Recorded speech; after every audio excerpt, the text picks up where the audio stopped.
Sometimes people come to me and say, "Hey Dima, you look handsome." For Ukrainian. That's a bit weird, but I'll take it, you know. Yeah, man, I've been to Ukraine. Women, gorgeous women. Men, pretty sad situation with men in Ukraine.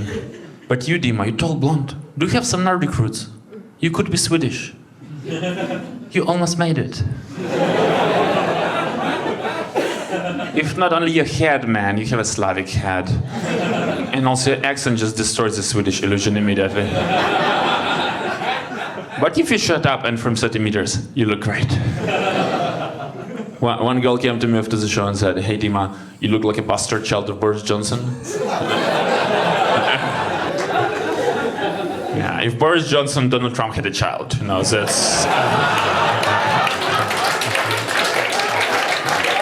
that's my look.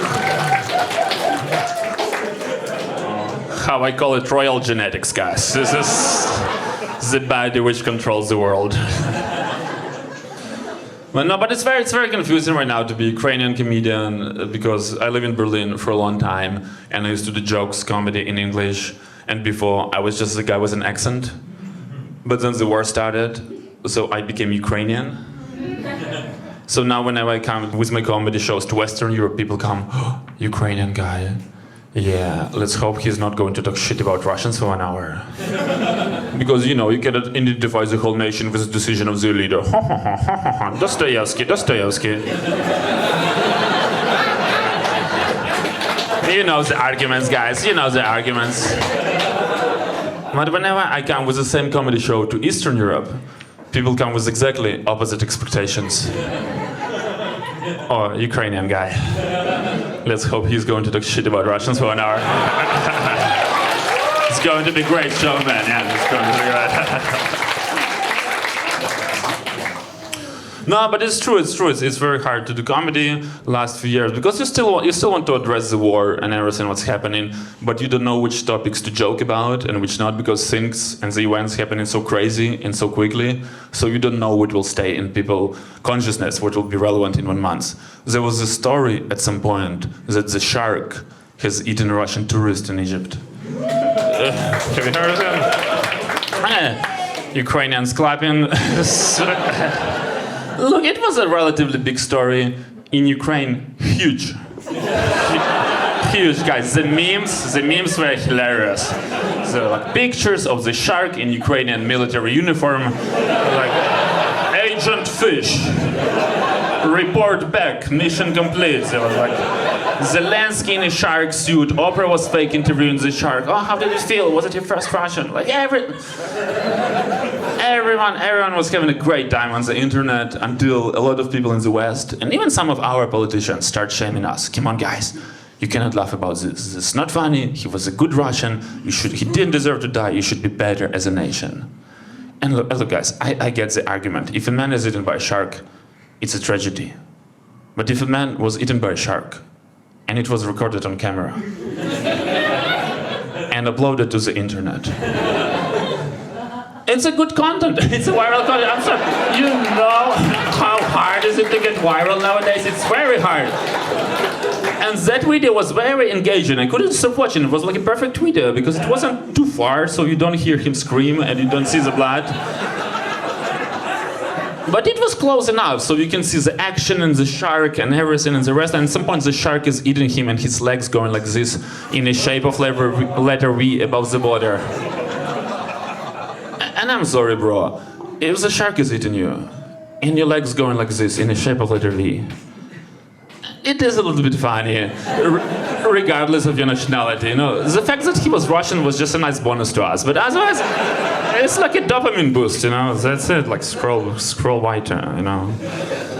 And the lady who did the video, I don't think she helped it to be not funny. I think she was a German tourist, because the whole time she was holding camera, very straight, very direct on the attack, and the whole time she was narrating. Oh mein Gott.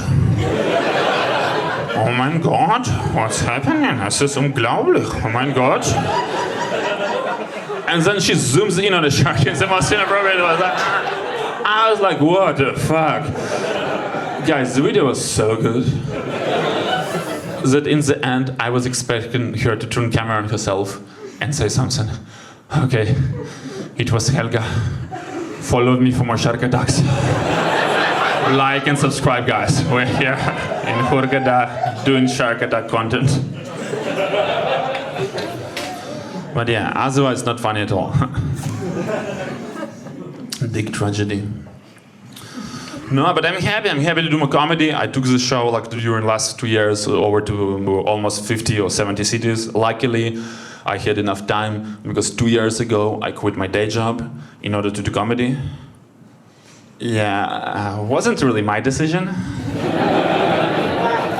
But the end results, this is what counts. But I don't miss my day job because I was working, surprise, surprise, as a software developer. Yeah, of course I was working as a software developer. But then I don't miss my day job because I never liked it.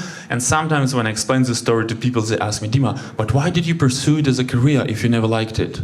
You know, usually people from Sweden, Switzerland, from this kind of countries, you know, why didn't you follow your dreams? You could do anything in this life. And I always need to explain that, hey man, when I was growing up in Ukraine, there were basically 2 industries where you can earn decent money without corruption. Software development and prostitution. The only one difference is how do you prefer to get fucked? Mentally or physically? I personally prefer physically. But you know, after high school we had a family council and my mom, she was really strict. I'm sorry, Dima, but you cannot become a prostitute. One in the family is already enough. Yeah, so now I'm, believe it or not, I'm a full-time comedian, guys. Full-time comedian, or how my wife calls me, unemployed.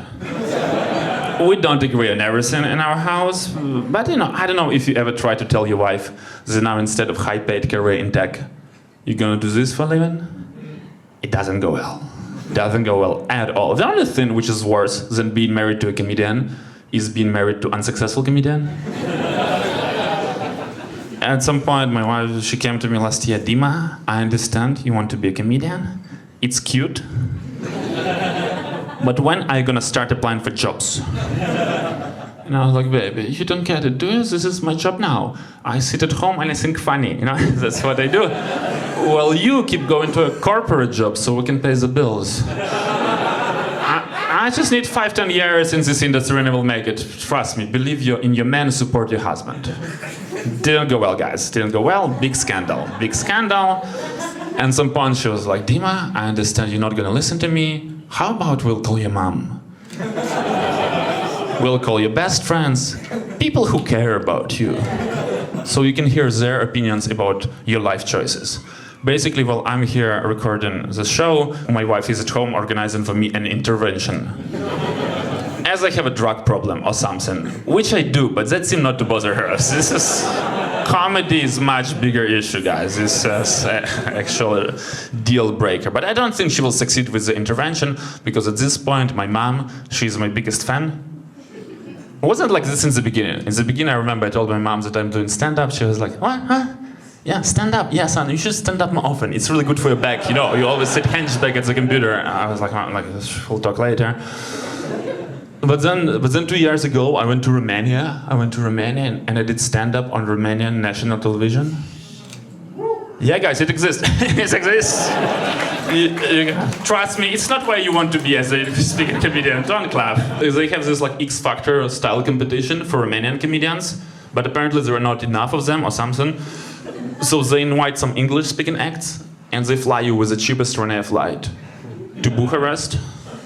And then you can do stand-up in English to a huge room of middle-aged Romanian women who doesn't speak any English. So it's very confusing for everyone involved. But because it's television, they put a laugh track on you after the show. So that was the funniest I ever was. Killer set, killer material, amazing performance, you know. As a matter of fact, if this goes bad tonight, I will put a laugh track on you guys. So online it should be fine, hopefully, you know. Hopefully it will be fine. And then I showed that video to my mom. Look, mom, I'm on television in European Union. Huh? How how cool is that? She was very impressed, and since then she became a fan of mine. But now she's like too big fan of mine. So I got her on Facebook, on Instagram, she follows me online. So now whenever I post something online, she comments under each of my posts. So now whenever I post something, I need to check if she commented or not, and hide her comment. And look, guys, I don't want to be this guy who is ashamed of his mother online or anything, but the content doesn't help.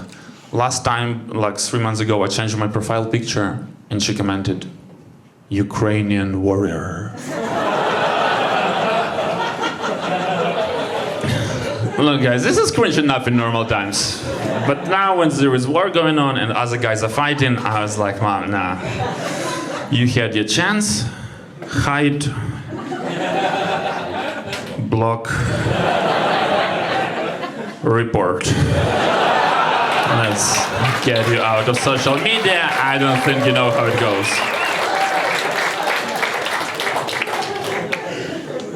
Yeah, but you cannot just do comedy, right? Can you? You need to follow your dreams. Have you heard of it? You need to follow your dreams. You need to sacrifice everything. You need to grind.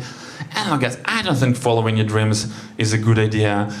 Because, I mean, this is fun, but 23 hours of this, it's not that fun. I think it's like American propaganda, you know, following your dreams and everything. Because it's also very awkward for everyone around when you change your life so drastically. Like, I was doing this tour and I was trying to save some money on the hotels. And I was writing to these people. Now on Facebook, there is this option, my friends who live in Brussels. And then they show you the list, and I was writing to these people, hey, I know that we haven't spoken in 10 years. And I even forgot that you exist, to be honest. But now I'm doing comedy, and I'm following my dream, and I will be doing show in your city. So can I please crash your couch, so you can also follow my dream for a night? It's fun, I promise you, it's nice, it's a nice lifestyle, you know. And it's a very awkward message to write when the previous message from that person was happy birthday. 5 years ago. And you never replied. But you know, 50 euros, 50 euros. But it's not all bad, it's not all bad. Of course, the best part of doing comedy, you get to travel the world, you have to see, meet a lot of people, to see different places. I was doing the show in Switzerland. Any Swiss people by any chance? No, yeah, it's too poor for them. They don't consider entertainment that cheap to their attention. No, Switzerland, very nice country, very interesting country, very corrupt. I was doing this show in Bern, so it's the capital of Switzerland, and I need to rent a venue, and I need to sign a contract, and in contract it was written, you need to pay money for the venue after the show in cash, and there was like asterisks, taxes are paid by the venue. And I was like, yeah, sure guys, sure, that's why you like cash, because you like to pay taxes. But again, none of my business, you know, I just, you know, there. And I come to the manager before the show, like, hey, I will give you money, don't worry, but can I get an invoice? And she looks at me like, what? There is nothing about invoice in the contract. And I was like, yeah, no, in none of the contracts there is nothing about invoice. It's just a standard business procedure. She was like, sorry, we don't give invoices. I was like, no, you don't, I need an invoice, come on, you don't, so we're not gonna start the show without invoice. So we argue with her for 15 minutes, she calls her higher manager, I talk to this guy in this retarded Swiss German, whatever they talk there, follow the contract, follow the contract. At some point it escalates, it gets really heated. At some point I give up, I look in her eyes, and I say, look, I understand why you need money in cash. So you don't pay taxes to a Swiss government, right? But I need an invoice, so I can get this money back from a German government. How about you fake me an invoice? Look, nobody's gonna check it. Look, come on, look, I'm from Ukraine, I know how it's done. We can be together on this, we can be on the same team. It's not that deep. And the moment I said it out loud, she just lost it completely. Oh, how do you know? But this is on our side, we're handling it on our side. If I has broken some unspoken rule or something. And I think this is the main difference between corruption in Europe and corruption in Ukraine. You see, corruption in Ukraine is accessible to everyone. You can participate in corruption starting from 10 euros. It's fun, everyone does it, it's not a big deal. As a matter of fact, this is how you become man in Ukraine. It's not about sex, it's about can you handle the situation by yourself, or you need to call your dad. So he comes here and does the talk. Because you see, guys, if everyone is corrupt, then no one is corrupt. It's just part of the culture, society still functions. Am I right, Lebanon?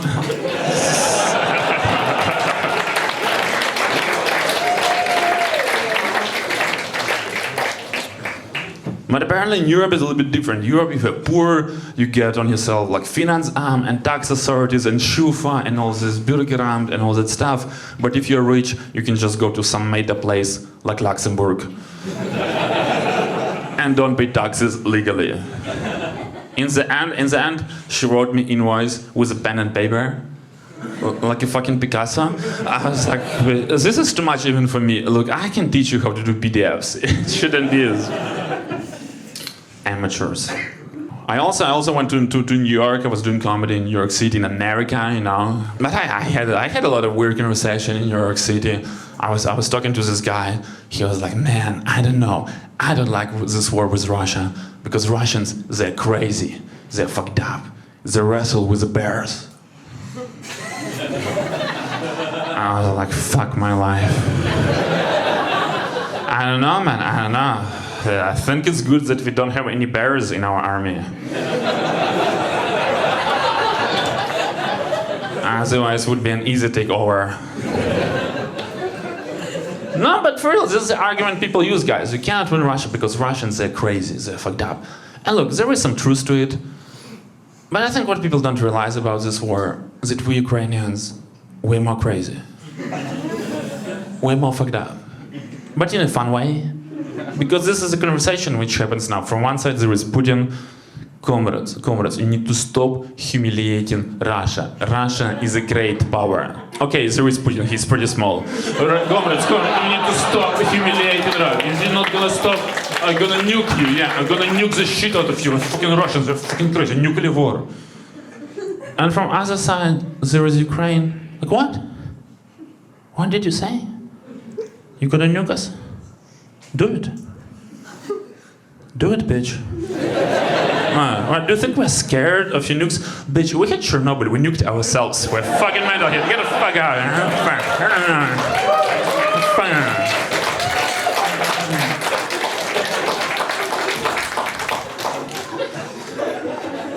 Look, yeah, it gets a bit rough in the beginning, but then there are like thousands of tourists comes there every day. Animals are multiplying. And they made a cool HBO series about that. Almost worth it. Look, guys, why are you so quiet suddenly? Come on, you can trust me on this. I grew up next to Chernobyl. I come from Chernobyl area. It's fine. It's all right.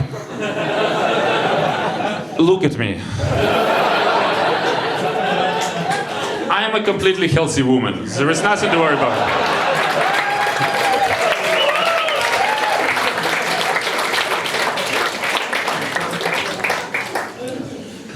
But I don't know, Ukraine is doing all right. You know, could be worse, could be better. Our guy Zelensky, look, guys, he's a comedian. Like, who knew? Who knew? We elected him for fun. We're like, oh, this is a funny guy. Yeah, this is a funny guy. You will be our president. YOLO. I remember when he just got first elected, I got really excited. I was like, yeah, fuck yeah, dude. Yeah, man, yeah, let's go. Because finally, I can justify this comedy stuff to my parents. There is a clear career path.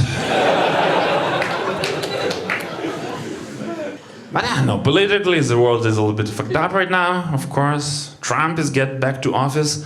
Of course, Trump is whatever, but like as a personality, I understand him. You know, I can relate, because Trump was the first truly Eastern European president. He was one of us. He was our guy in the White House. He was a daily reminder, and still a daily reminder that we all fucked, and he shouldn't even try, and it all doesn't matter. I mean, now it's obvious, but I remember when the first time he got elected 10 years ago. And he lied in his first interview as a president. Everyone in America were so shocked. President lied on camera.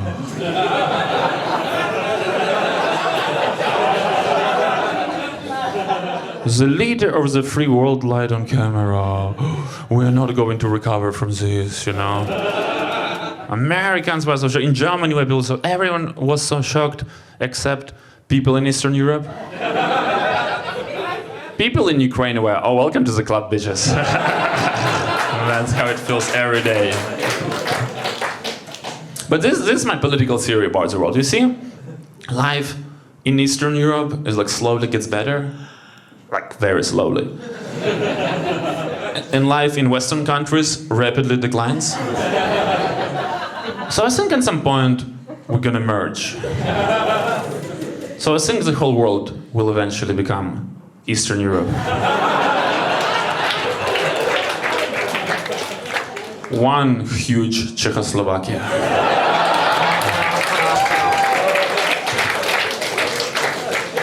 And look, I think Czechoslovakia is a perfect name for the future of European Union because it consists of Slovakia, who is just like honest Slovakia, and of Czechia, who like they claim and they say to everyone this is like Central Europe or Western Europe, but when you walk 10 minutes outside of Prague city center, you're like, guys. Stop lying to yourselves. This doesn't look good. Well, that's why I like living in Berlin, because in Berlin, whenever I feel homesick, I just go to East Berlin. You know, watch ugly buildings for 20 minutes. Yeah, I think I'm fine. Yeah, save some money on a ticket. But Berlin has changed a lot since the time I live here. Berlin has changed a lot. You know, a lot of refugees came here, a lot of Ukrainians. Germany is really happy to get some white refugees for a change. Top shelf. But for me, it was a little bit of bittersweet experience because before the war, living in Berlin was my whole personality. You know what I mean? I was that guy who already lives in Europe, travels and everything, and now all my friends came to Berlin. So I cannot lie to them that I'm cool and successful anymore.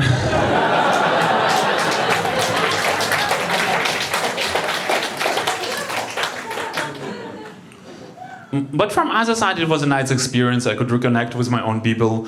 You know, a lot of my school friends came to Berlin. My university friends came to Berlin. At some point, it looked like everyone I know came to Berlin, including my mom. Which is one too many, guys. She literally crossed the border. She made this refugee crisis personal. I was furious. I was like, what the fuck? Are we going to let everyone in or what? Europe will collapse, guys. I was writing these petitions online, going to these anti-refugee demonstrations. Ausländer raus, Ausländer raus. Build the wall, build the wall, build the wall. Nothing helped. They let my mom in.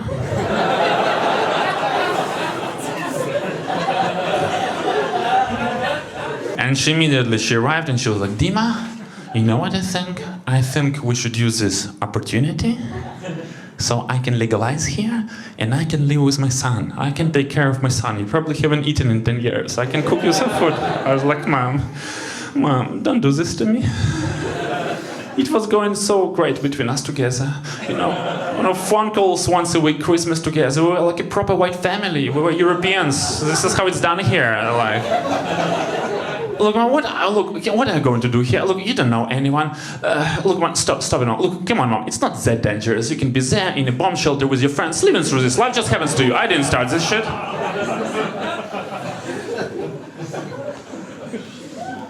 Come on, guys, I didn't say it to my mom. Of course I didn't say it to my mom. But I said something else. And I'm not sure if it was much better. Because I remember, and I think we all Ukrainians will remember forever, the first day of full-scale invasion, 24th of February 2022.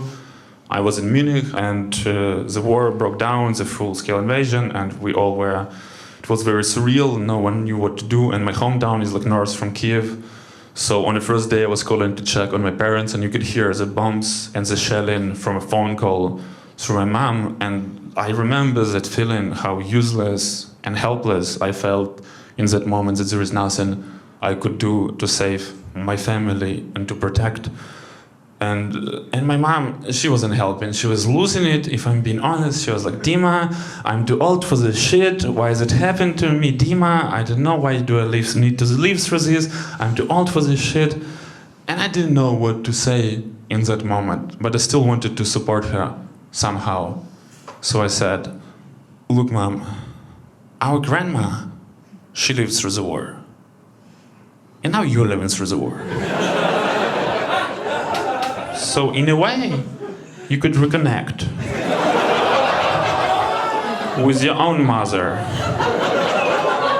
spiritually, and understand her experience a little bit better, and why she was so fucked up, and why she made you so fucked up, and you passed it on to me. And now instead of making grandchildren, I'm making jokes from stage. Maybe all of this experience will help us to get to the roots of our generational trauma. Like, what else could I say? Come on, guys, think about it. Like, first have the words. You know, sometimes staying optimistic and positive is the one thing you have in life. Because I couldn't say what I actually think. I couldn't say what my actual opinion is. I couldn't say, hey, Mom, actually, I'm more surprised that you haven't lived through the war before. Because you see, guys, and it's like Ukrainians, we know all this stuff, but maybe for you guys, men from Lebanon, this will be new information. Like Ukraine and all that territory, something is off there. Because during the last 100 years, Ukraine went through the First World War. The biggest fights were on modern Ukrainian territories. Then there was like Bolshevik Revolution, civil war, you know, ethnic cleansing, pogroms. Everyone was killing everyone for like 7 years. And Stalin comes to power. Again, not fun. Then there were like Holodomor, then Stalin's genocides, and the Red Terror and everything. Then the Second World War broke down. You know, Russians, Germans, again, Ukraine is in the mix. Everyone was killing everyone. Then there were like 40 years of communism. And then that not even finished. Chernobyl happened. Oh, guys, don't relax, don't relax. Don't forget where you live, you know, stay focused. Then USSR collapses, your country just disappears overnight. Then there were like 10 years of lawless capitalism and oligarchy. First, McDonald's comes to Ukraine, 1997. Now, problems arrive from other direction.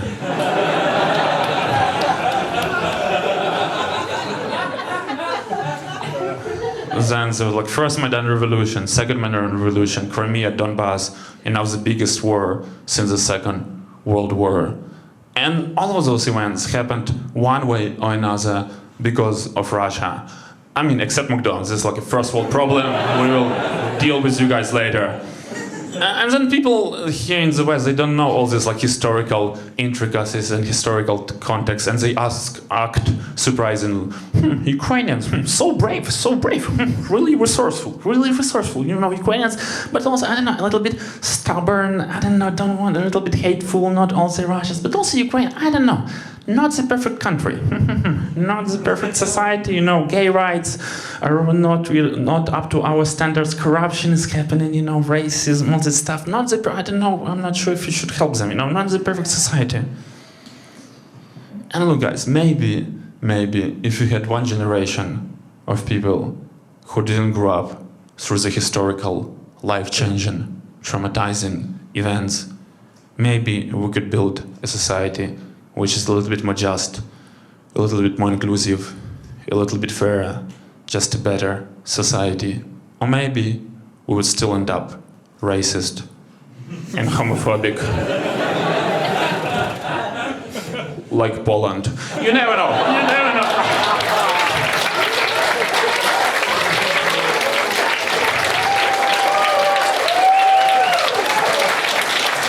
Hungary is the best example against Syria. But we never got the chance. This is what I'm trying to say. It's not fair to judge Ukraine by the same standards you judge yourself here, the same way you don't judge 20-year-old pothead as a 70-year-old pothead. It's like common sense. And here's Ukrainian Dream for you guys. You know what's Ukrainian Dream? Fuck off. Leave us alone, for fuck's sake. Jesus fucking Christ.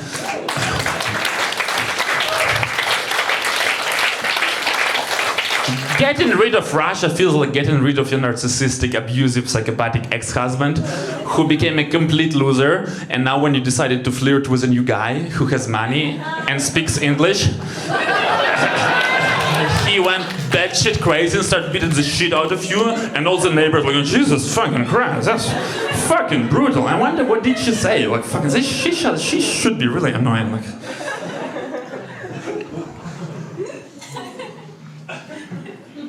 So I don't know. One generation without PTSD. Not much to ask. Anyway, guys. Now I live with my mom. Fucking Russia. But she wants to go back. She wants to go back. No one wants to be a refugee here. Recently she came to me like, Dima, I don't know, it's a bit boring here. I don't know what to do. It's boring. I want to go back to Ukraine.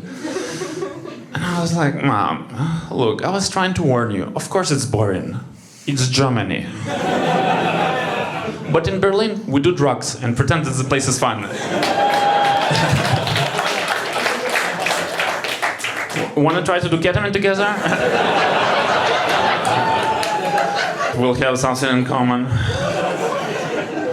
Yeah, you guys, you all know here in Berlin, you know, it's a lot of parties, a lot of drugs, a lot of crazy stuff happening. And look, when I just moved here, I used to go to all the parties, to everything, but then I quit. I quit because my recent club experience was a bit weird. No, I went to Berghain, guys. I went to Berghain. For anyone who watches us online, Berghain is like the main techno club here. It's very hard to get in. You need to stay in a queue for 5 hours, and then they reject you every single time. But eventually, I got in eventually, and what they don't tell you about Berghain is that Berghain is predominantly a gay club. I mean, every club in Berlin is predominantly a gay club. But Berlin is the capital of gay clubs. This is like a main destination. And they just let the straight white Ukrainian guys for diversity reasons. You go, buddy. Yeah, let him in. Yeah, let him in. Let's see if he comes back the same person. And for me, going to a gay party was a bit eye-opening, because you go on a dance floor and you try to dance to a techno music. I don't know, how do you dance to techno music? You do this for 6 hours. I don't know, marching on Poland. I think that's why German people invented techno music, just to get it out of the system. Or dunk. But everyone does it, so it's fun. And then once in the meanwhile, gay guy gets into your orbit and starts hitting on you. Like nothing hectic, like a small things, like an ass slap or a penis touch. Like a little bit of harassment happening at gay parties in Berlin. But you try to play it cool, you're like, nothing. No, I'm sorry, no, man, we're here, we're focused on that. Look, we're crossing the border, come on,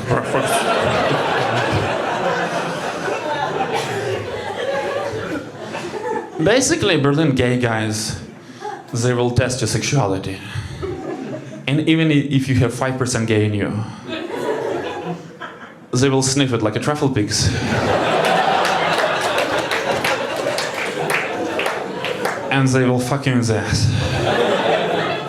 And I think I have 10% gay in me because they tried to fuck me twice. But it's not important for a story, so I'm there on a dance floor, trying to get rid of all this extra male attention. And my friend comes to me like, hey, Dima, let's go, I will show you something crazy. And I was like, bro, I think I've seen enough crazy for today. He was like, no, let's go. And he gets me to the toilet, and in the toilet there is a urinal section, and in the urinal section there is a guy sitting on the floor, and he asks other guys to pee in his mouth. Like, and so I saw the guy and everything, but it was empty, so it didn't come in. And then I went home thinking about my life, right? And the question I have, since I saw that guy, and which prevents me going back to Berghain, and about which I think at least once per week, would I pee on the guy? No, because before I saw that guy, I used to think of myself as an open-minded, progressive person. You know, I don't judge, everything goes, we're all human. But then I saw that guy, and I think that we, as a society, should draw a line in our hedonism somewhere. And I would draw that line just before peeing in strangers' mouths, everybody. But that's me, guys. I don't judge, you know, you live your life. So my initial reaction was like, hell no. But then, from other side, if I'm already going to pee, and he is there, like, what do I lose? Why do I have these weird preconceptions in my head? Because he will get whatever he gets out of this, and I will get, I don't know, probably he can give me some feedback on my sugar level. You know what? His palate should be pretty advanced at this moment. So I think I would agree to do it, right? But I have what they call it stare scare. So for me, sometimes it's hard to start peeing when other people are watching. And I think I would definitely struggle a little bit if there would be a guy sitting on the floor. Come on, Dima, faster, schneller, schneller. Other people are waiting. Come on. So I would definitely get a bit shy. I'm like, bro, sorry. But I already agreed to do it. So I'll be like, man, I'm so sorry. Look, give me a moment. Look, I need to focus. And I would need to go to a cabin somewhere on like to a corner. Like, just don't go anywhere. I'm sorry, guys, for this.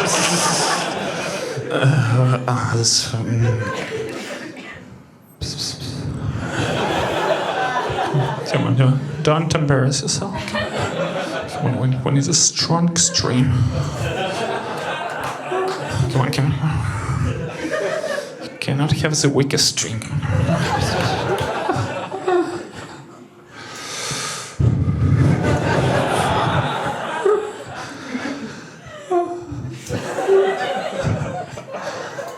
And the moment I would start peeing, I would need to run to him while peeing. Bro, open your mouth. Come on, faster. Probably pee on myself, made a mess, embarrass myself. And all of that for what? For a small chance to learn that you have diabetes? No. No.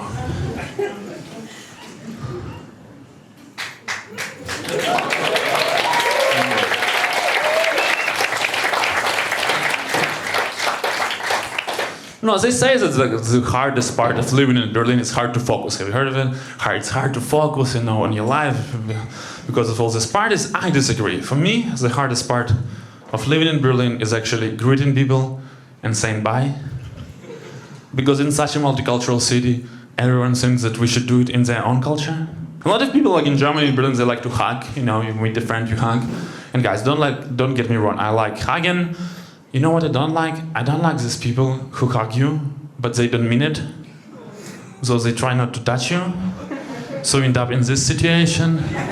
Or like playing some weird games, you're made of lava or something. I always like, what? I don't even know this person. Why are we doing this? For whom is this? So, and it usually happens when you, in a group of people, when you know one person well, so you do like a real hug, and then you notice that they have 5 friends with them, and you're like, fuck. All right, now we need to do a round, okay? What was your name? Yeah, like, we'll talk next time, yeah. And then you just give up before the last person. All right, bye. Don't have time for this bullshit. The only thing which is worse than these fake hugs is people who hug you too much. You know, there's people who hug you and they try to breathe with you. Like they just came from some festival, they're trying to bring this human connection in this soulless capitalistic society. And I always can say, like, look, I'm from Eastern Europe. I don't hug my mothers that long, 1 Mississippi, 2 Mississippi, we're done. We don't need to pretend that we care about each other, anything. It's a very stressful situation. I think in terms of greeting people, black guys are the worst. No, they are, because they do handshakes, so you would think it will go easy. But it's never a simple handshake, is it? It's always a sequence of moves, like you're trying to crack some code or something. And I know first two moves, and then it deviates, and I have no idea what's coming next. Is it like east side, west side, country of origin, where I can watch a YouTube video how to do it correctly? Because I always fall for this. I was like, hey guys, I'm not actually white. We're from Ukraine. We're like blacks of Europe. Hey. And I always fail in this. And I think they do it on purpose just to humiliate white men. If the dick size wasn't already enough, they're just making sure that that they're not cool. You are not cool as them. So I would expect maybe from European Union to come up with some regulations of how we greet people, so we're all on the same page, there are some rules to this. Maybe Germany can lead this way as the biggest country in Europe right now, but not like last time, guys. Something more inclusive this time, Something more inclusive, and can be like a 2-second hug, 2-second handshake, or if it's a group of people who don't know really well, it can be like a wave 45 degrees to 45 degrees. And it's all on the same page. We're all on the same page, because otherwise I would need to start greeting people in my own culture. Man, you know how they greet real men from Eastern Europe and Balkan countries? You do this hyper-masculine handshake. You look him in the eyes and you're like, yeah, man, yeah, we are not gay. Yeah. I beat my wife too. Stay toxic, brother.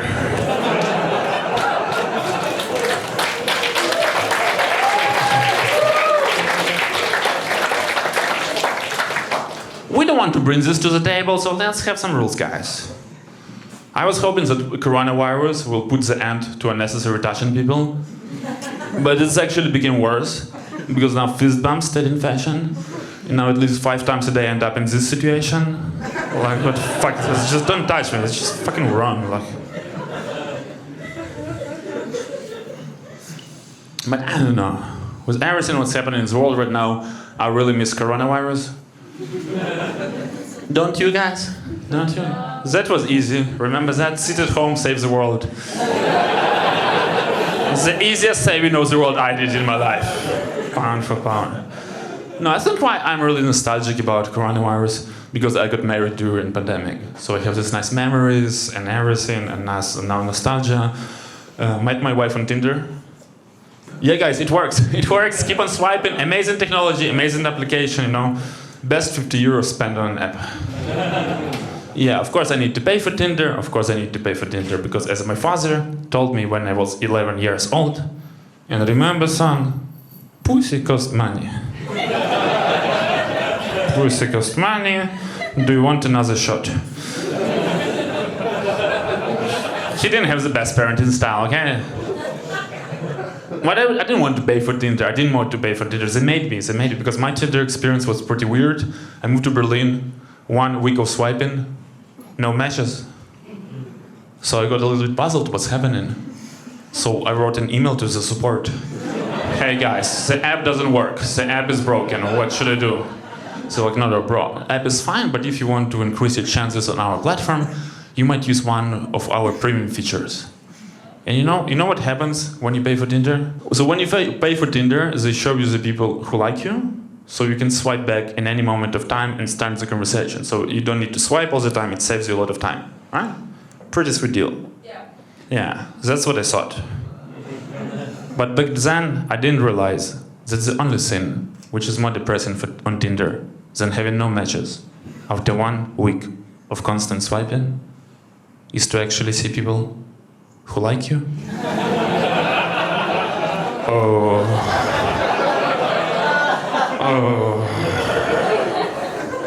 So this is my level, huh? This is my league. Well, apparently Berlin girls are not into Ukrainian beauty. Well, I already paid for this shit. This one has a funny mustache. I wonder if it tickles when you kiss. No, but eventually I got lucky. I got real lucky, but now I have an opposite problem in my marriage, that my wife is out of my league.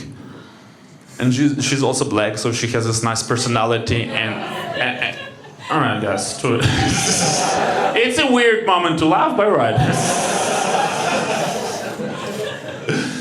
So she has this cool personality and swag and charisma. She literally looks like a rap star who just did a feat with Beyonce. And I look like I did Botox to myself by watching YouTube tutorial. But Anyway, every time we're in a social situation, people gravitate towards her. Oh, hey, nice to meet you. Where are you from? You're so cool. And I always stay a bit behind her. Acting like an Eastern European bodyguard. Okay, no pictures. No pictures, okay. Keep the distance, okay. You can talk to her for 50 euros.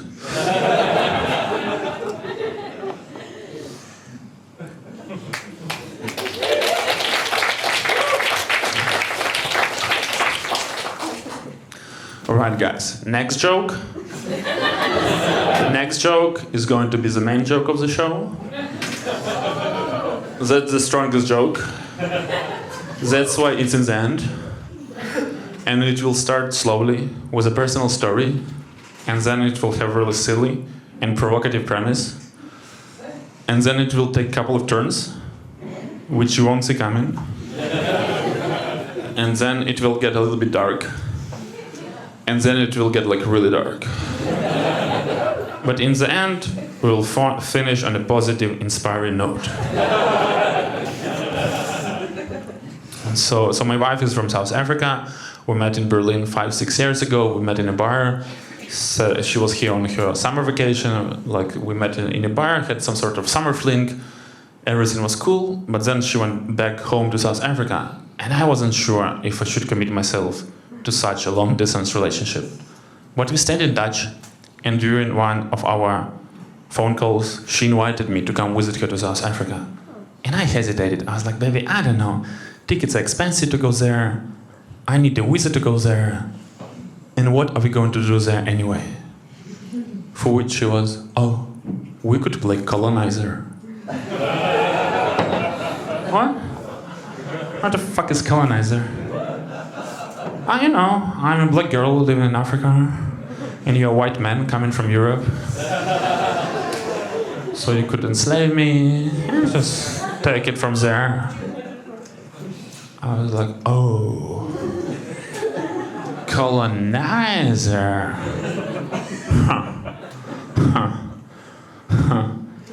Like, she's the one. What the fuck? This is another level. Is it even legal? So I booked my tickets immediately. I was like, let's go there. This is exciting. Life just happens to you.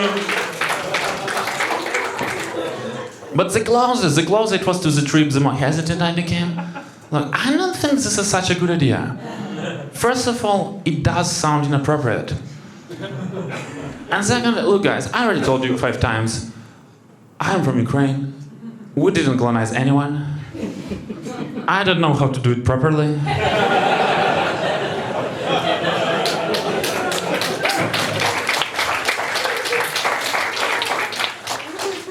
And I don't have any British friends to ask for advice. Bro, so many questions. At which point do you plant a flag? But I also didn't want not to do it. You know, I didn't want to be this guy, hey baby, I'm from Ukraine, but I'm too politically correct to have sex with you. That doesn't make sense. So I think in the end we found a nice compromise. Now we play reverse Colonizer. So I act as a black girl from Africa. And she acts as a white man from Europe. Yeah guys, it's messed up. It hurts and I get a lot of bruises. Sometimes when she's really mad at me, she starts acting like a Russian soldier. Laying dead in bed.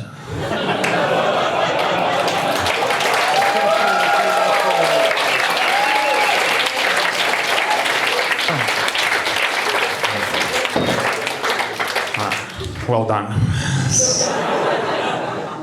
So I think what I'm trying to say, I think what that experience taught me, look guys, I don't think marriage is supposed to be easy. Sometimes it gets pretty rough. But in the end of the day, it's worth it. It's worth it when she gets that flag out of me. Thank you, baby. Can we go sleep now?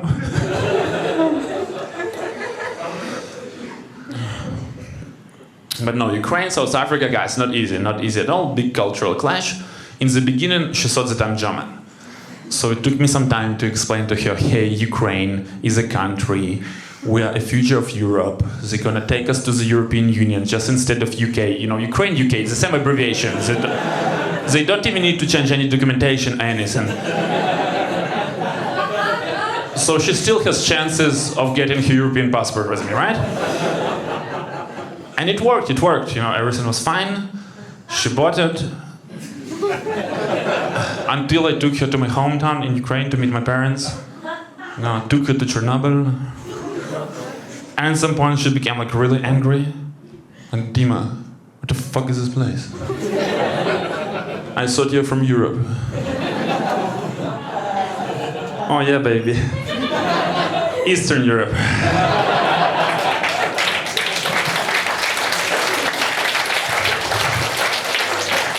Ukraine.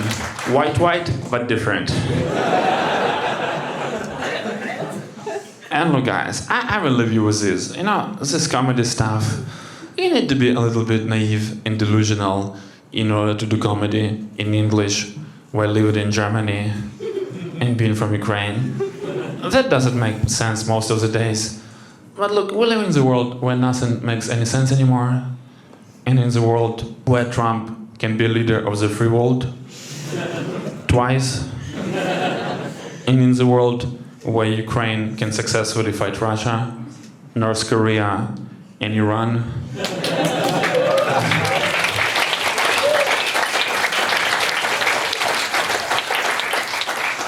With 5% of US military budget and comedian president. And in the world where you can pee in the guy's mouth. And instead of getting into a fight, you can hear back, Danke schön. So in this world, I can be a comedian. And look guys, if I can be a comedian, then you can achieve all of your dreams and all of your goals. Just don't take this life too seriously. Guys, this was the show. Peace everyone. Slava Ukraini!